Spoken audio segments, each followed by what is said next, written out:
This fearsome abyss has been hollowed out over thousands of years by the rivers, and it drops straight down for hundreds of feet. It's still known in Turkish as Cehennem. That's Gehenna, or hell, in Muslim and Christian tradition. And it really would be hell now to try to get to the bottom.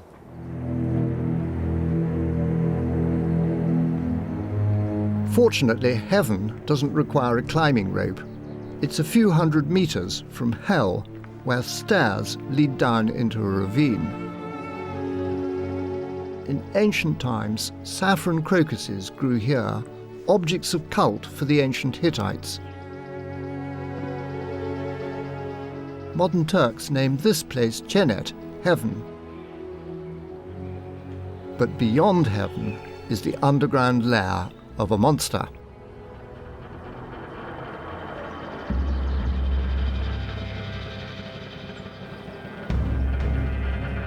One of the stories we have of the Hittite snake monster is that at first it defeated the storm god Tahunta, then stole his eyes and heart, which it hid in a cave.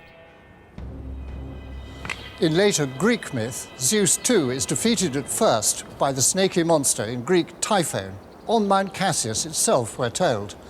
And Typhon cuts away the god's sinews using an adamantine sickle, wraps them up in a bearskin, and conceals them in his lair, the Corycian Cave. If we consider the story in its real context, we can understand for the first time how and when the story passed to the Greeks and then grew. Visible beyond the remains of this Christian church is the Corycian Cave of the Greek myth.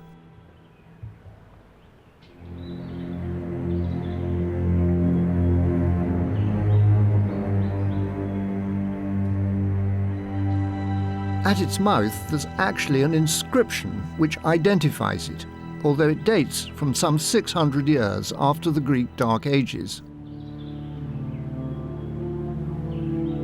To protect it from damage, it has been concealed, and its location is known only to the cave's Turkish guardian, Ghazi.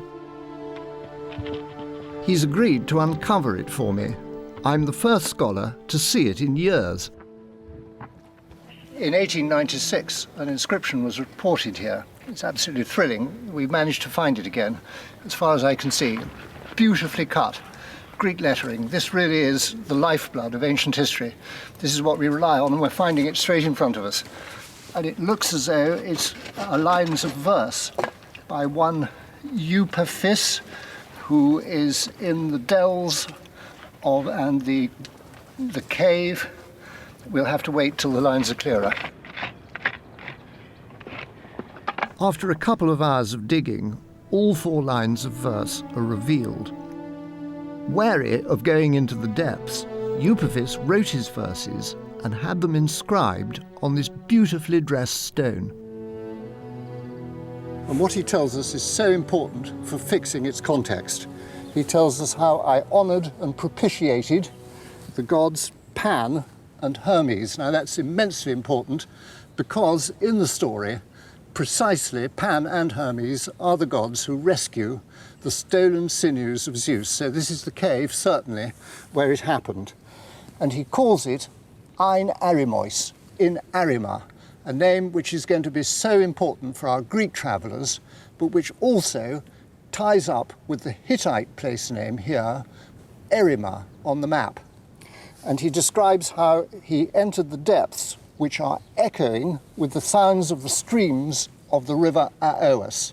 So when he was in the bottom, he heard the echoing noise of a river.